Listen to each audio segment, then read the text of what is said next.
Hello guys, the India, Middle East, Europe economic corridor, it's one of the outcome of the G20 summit which happened or concluded now in India. So like this, many things are there. So I'll make a separate video also on G20, all the outcomes, and specific small videos on different things which can be asked in your prelims as well as mains. Okay, today a lot of pictures I'll show you, a lot of backstories I'll tell you about this. So it will be very interesting. Make sure that you watch till the end. First of all, you can see the video of how it will be like the route, okay, the route of this thing. If you see from Arabian Sea, the ship is going, meaning sea route it is taking, and it is reaching that coast of Dubai. It is entering Dubai, then it is going, if you see, it is going to the Saudi Arabia, which is a very big country, you know. So in Saudi Arabia, a rail route will be set, and that rail route, it will go till the end of that Saudi Arabia's coast, and then enter Jordan, Israel, and then Cyprus. Through the Cyprus again, ship route started, okay, sea route, Cyprus, and then going through Greece, and then it will go down, and then Italy will be there. Okay, there again, road route you can take and go through there and reach till whichever country you want in Europe. But other than that, in the water itself, if you want, you can take it to the France coast also, okay, Italy and France, and then like that go till Germany. So like that till Germany is the ending point what they have suggested. So like this, a complete route, okay, sea plus rail and including road which is already existing, we are going to transport goods, and if needed humans for like transport, personal transport also. So that is the agenda for this, and this is a counter to many other initiatives which is already there in the country. So I'll explain you all the things. You can see this map also on the right side. This is showing some city names, okay, which in detail I'll tell you, like Haifa is in Israel, and then that Paris is in Greece, okay, and then UAE and Saudi Arabia related some cities are mentioned. So these are all in prelims. Maybe they will ask us to match the following, okay, and in your mains obviously you have to quote all these things. So now, after the video, if you see the G20, these people, okay, Saudi person is sitting, Modi is sitting, then the UAE person is sitting, but in between USA is sitting. In this full route map, there is no USA, but still USA has a very central position here, and USA, India, and even European Union are the main people who have actually planned this. So why and what is that USA connection? That at the end of this video you will get, and the next part of it, which I will make the second part, there I will get more details on a thing which is written over there. On the screen you can see Partnership for Global Infrastructure and Investment, okay, PGII. That is not a G20 initiative, that is already existing few years back, and there USA has a major role, okay. That is why USA has a portion here also to play, a role to play, okay, because this project, India, Middle East, Europe corridor, is a sub project of the PGII which already exists, okay, where USA is a major player. That is why USA is sitting there in the center. Okay, hope you got that connection, but in detail you have to know what is that PGII and how it is countering China is a very big mains topic which can come in the mains exam this year. So I will explain that in two parts, okay. So again, if you see two corridors, the overall corridor is named or broken into two parts. One is the Eastern corridor, where you are connecting the India to the Arabian Gulf. Okay, let me show you properly. Okay, so India to the Arabian Gulf. Okay, that is you can tell near the Dubai coast, and there rail route is there in picture, green color, Saudi you can see. After that again sea route is there, and after that in sea, it's like I told, two routes are there, either through Greece or Italy you can go up, or you can directly go to France and then go up. However, we are reaching till France and Germany. Later if you want, you can extend it to UK also, or maybe again northwards till the Antarctic also, sorry, Arctic also. It is up to our choice, but this itself will take a lot of years. It's not like tomorrow itself will get implemented. 5-10 years it will take, obviously, if the same governments are there retaining in power in all these countries, and then the money, okay, billions of dollars is required to execute such a big project. Okay, you can see the country names here also in the side: India, UAE, Saudi Arabia, Jordan, Israel, Italy, France and Germany. These are the major countries shown in the map, but again more countries will be involved, like Cyprus is there on the way, Turkey is there on the way, so like that many are there on the way. So that and all will be participants to this major project which we are talking about. Okay, so again now going to the detailing. Country names I already told you. You can make a note of this. You can pause and read. Three countries are from Europe. 2-3 countries are from Asia. Okay, and then the European Union is also there, and USA is also there. Okay, total around 8 countries you can see as the major participants. So this again the city names, but I'll show you with the country name. If you see here, see exact country names you will get here. Mumbai is in India.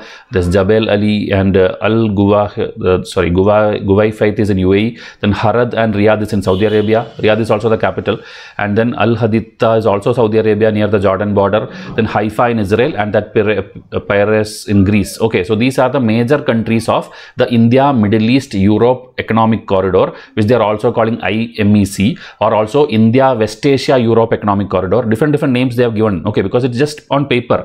And the interesting part is, usually when some things are announced, people come, announce and then clap and then go away. and there's no timeline for it. But this time in the Washington's main website, USA's website itself, they have published like within the next 60 days you should come up with a solid plan, and the funding and everything should be released and work should start. Okay, so that much seriously they have taken it, because they want to counter China, and there are Russia also you are countering in a way that, and I'll explain in the upcoming slides and also in the next part, which I will be doing in detail. So now we'll see basic details for your exam point of view. If you have to write a mains answer or prelims, you have to answer certain things. First thing is where it is announced in G20 summit, which happened in the Bharat Mandap Convention Center in New Delhi, where we spent more than 4,000 crore this time to host this event. And that's not a big amount compared to other countries and all. There are other countries which have spent even more in the previous summits and all. Okay, in Japan and in US and all. So the corridor will connect Europe, Middle East and Asia. So two continents, but three big areas. Okay, and major participants, I told you the 8 countries, and then it will have a railway network that will complement the existing sea route and road route. Sea route, you know, already we have these sea routes where oil and shipping, everything is happening. Existing roads are also there, but we will connect a detailed big rail network especially for this purpose. Okay, then it is alternative to China's huge Belt and Road Initiative project, which you know, BRI, which will be my second part. Okay, second part I'll focus more on the Chinese project and how this is countering China. Okay, so now 2 separate corridors I told you, the Eastern Corridor and the Northern Corridor. One is India to Arabian Gulf, one is Arabian Gulf to Europe. So West Asia is acting as a center point of this project. That means Saudi and UAE are very crucial. Okay, they are one of the richest countries also, and they are very crucial for this project. If they back out or their ruler change or something, the full project will become problem. Okay, so now again the key objectives: connecting the commercial hubs. Clean energy, hydrogen pipeline also will be set. It's not like only sending humans. Okay, then undersea cables will be there. Energy grids will be there. Digital connectivity, that is for Wi-Fi, 5G, 6G connectivity and all, and also telecom lines. Okay, for talking on the phone also. Every kind of thing which you can imagine, the connectivity, transport, logistics, communication, everything is going to happen through these lines. Okay, so goods and services will be like transiting from between India and UAE and Saudi and Jordan and Israel and Europe and all. And from there, they can even extend to USA later if wanted. Okay, so it will increase the efficiencies, save the cost, promote the economic cohesion, create more jobs, reduce the greenhouse gas emissions, because clean energy and pipelines are being recommended. So like that, many these are the features you should write in minimal points, how to convey all your message in the answer. If it's a 10-marker question, that is what you have to learn. Okay, so promoting food security. Okay, because many food also export will happen. Supply chain improvement between developing countries. Okay, and the project is part of the PGII, okay, which they even, if you can include rail and shipping also, Partnership for Global Infrastructure Investment. This in detail we'll do a second part, because there we have to compare it with China's BRI. Okay, but other than that, two more extra points are there where I want to tell you in this small video. Okay, significance of this project for India especially. Okay, one myth was there that India and USA, they can work together in the Indo-Pacific area, or they can counter China in the waters and all, but you cannot involve Middle East and do, because USA has a very bad reputation when it comes to the Middle East area in certain countries, because they went and spoiled many places in Central Asia, like in Afghanistan case or Iraq case, Kuwait case and all. USA has a bad reputation. So making a successful project with India, including the Middle East, was a very like a myth, but that myth is being broken. That is the very first important significance of this project, that USA and India can work together by bringing in West Asia also. Okay, so that myth is broken. Already last year we had done I2U2, which is a Western Quad. Okay, you know, actual Quad is what? USA, India, and then this side we have the Japan and Australia. Okay, now same thing in the Western side, India and USA tried. Let me make another Quad, same India and USA, but this time here who is there? Israel and UAE. So already in the Western you have proven, but again UAE and Saudi are very big rivals. They are competitors, they are friends also. Oil, everything is there, but they are now shifting out of oil and making big cities and all, which I already explained. Big cities like Europe and all, so that people come and settle there. They are giving golden visas, everybody come here, reside here, work here. They are giving lot of things. So that competition is also going on, especially Yemen related issue. Yemen is a small country below Saudi Arabia. There a war is happening, and Saudi and UAE are on opposite sides. Okay, so their war is there. Still, India is able to convince both. USA also is now able to convince both, and they all are coming together. So the very big myth that they can't work together is being broken. Okay, second point. Okay, second point is Pakistan's problem. Okay, Pakistan always, whenever we want to go to Central Asia, Pakistan is there in the middle and it is blocking. Okay, the airspace they don't allow, the road they don't allow, the rail they don't allow. Always we have to go through Iran or go through Russia, China. We have to take a different route to reach the other places beyond Pakistan. Okay, so that is the reason this Pakistan's issue, which is like Islamabad adamant in its refusal to let India gain to the landlocked Afghanistan and Central Asia, that is being broken now. Okay, now without Pakistan also we can do that if this gets successful.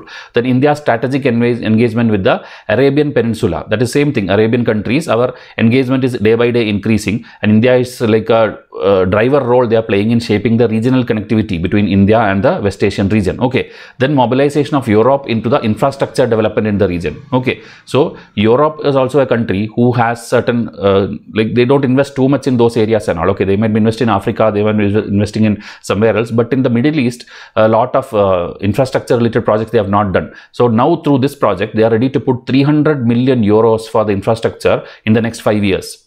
So this is a very big thing, and this is actually already announced in that PGII which I told, which I will explain in detail later. So this project included into it, most of the funding will go to this project now. Okay, so that is also a very big positivity or positive sign that Europe is going to invest a lot in this area. Okay, so EU will become the major stakeholder also in this particular project of India to Middle East to Europe, and USA also will come. Now that other thing which I told, USA's interest, that is that PGII and all is there. So earlier there was something, okay, you should know that there is a international north-south corridor already. Okay, meaning now you are seeing like you are going till west and going till Europe. We already had a plan like from India directly up we will go, or directly through Iran we will go, and then from after Iran we will go to Azerbaijan, Armenia, those countries, and go till Russia, St. Petersburg, and from there we can touch Europe. One straight line, easier route was there, land route. Then how come now it is getting spoiled? You know the Russia-Ukraine civil war happened. So Russia-Ukraine civil war happened. Now Russia and Europe are not in good terms. Okay. Also Iran and USA is not in good terms. But India is getting closer to USA. So now suppose we do the normal thing, which we told this in international north-south transport corridor. This is the route. Okay. This one now, how will we go through Russia and then reach Europe when Europe has put complete sanctions on Russia? We cannot go, because they will not allow anything to come from Russia.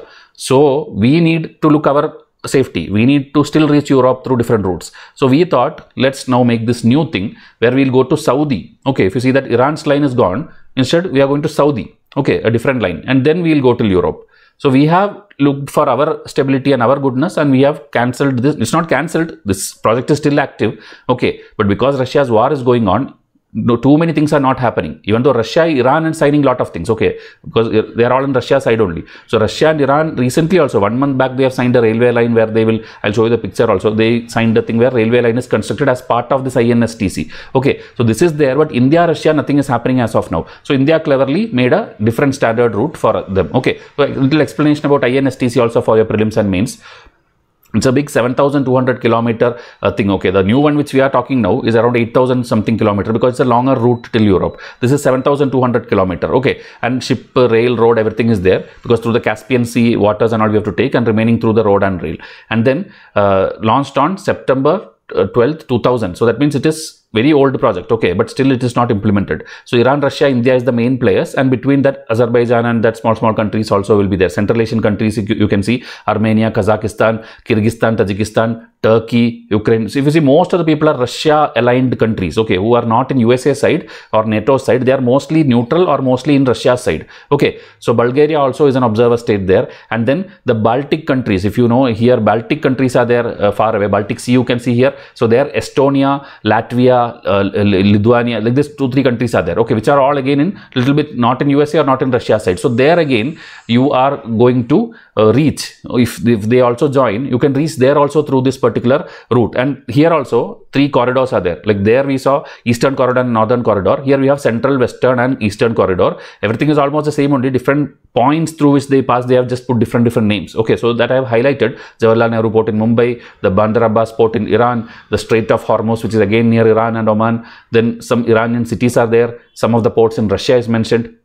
Then rail network is there through the western side, that is the Azerbaijan side, okay, Astara. And then in eastern side we have the Central Asian route through Kazakhstan, Pakistan, okay, meaning more than what you see in picture. This is like considered as a central route. So the west of it through Central Asia, east of it through Central Asia, and the west of it through the Iran and the other route also. So like that east, west, center, they have made 3 lines, but none of them has been implemented as of now. Okay, so this is the overall INSTC, and this is where USA comes into play, and USA want to counter this, and USA want to do something else with India and then bring India to their side. Okay, that is why this hurriedness also. 60 days you come up with the plan and all and implement it. So I hope you got the idea. One more slide, that is significance of the same thing, INSTC. Same like we saw significance of the other one. Significance of INSTC. One is alternate route through Central Asia, meaning countering Pakistan, alternate route. So it's a route where a lot of hydrocarbons and oil and all these things are there. And then you will reach the Afghanistan and Central Asia. Then the reducing cost. This is normal, you know, like around 40% time. That is 40 days, 50 days thing will now reduce to 25 days, 30 days, the total trip. Okay. The freight cost, the cargo cost also 30% it will reduce compared to the Suez Canal route which we take through Egypt and all.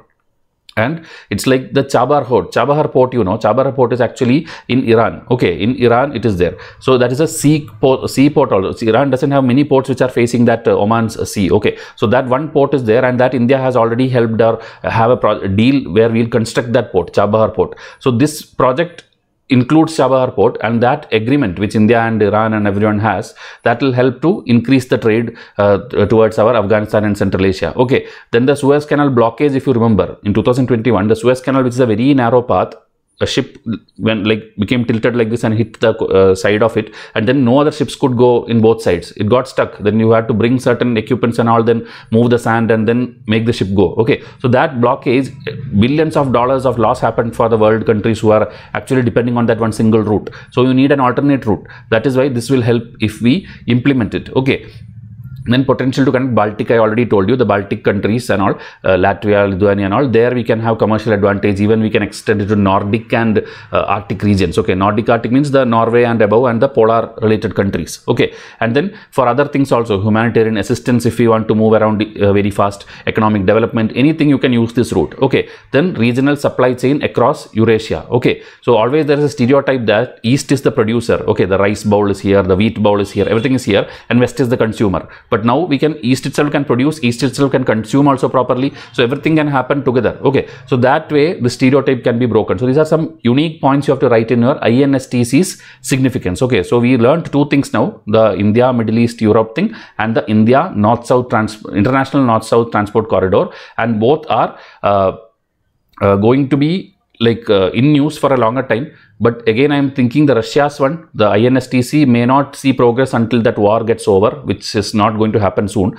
But the other one, because USA is speeding up and the players are Saudi, Iran and all, sorry, Saudi and UAE, who has huge money, and European Union also huge money. So they may speed it up faster than this one. Okay, this is 2023 May, Russia and Iran is signing deal. They are signing like, okay, let's do a, Rasht and Astara railway line. Okay, Rasht is in Iran, Astara is in Azerbaijan. So they are doing the part as part of the INSTC. Okay, but whether they will again sign deal with India and this will progress or not, that depends, because Russia has already invested a lot in the war and all now. So we cannot tell. Okay, alternate route, you can see as of now, Egypt, we are going all the route. So we need an alternate route. Okay, so I hope it's clear. In the next video, I will do that full detailing about that PGII. Okay, because else the video will become very lengthy and most of the students are not watching lengthy videos. That's why I'm breaking it down into parts. Okay, so PGII and the Belt and Road Initiative. So is this going to end the dominance of China? That in a very detailed way, both the projects, then comparison of the projects, pictures, current affairs, everything we'll do in the next video. Okay, and I have planned more videos, like there is this Global Biofuel Alliance, which is a part of G20 Summit announcement, that we'll discuss. Then there is a gravity hole under the Indian Ocean, which is again a very big news last month, that we will discuss. These are topics suggested by students. Okay, and then the full G20 summits outcomes in a complete video I will try to do. So these are all upcoming videos in the next 48 hours or 72 hours it will come. So please watch every video. More you respond, I will do everything for you free of cost. Okay, but you have to respond. You have to keep commenting under the comment section. Okay, so I'll wind up this video. Thank you and have a nice day.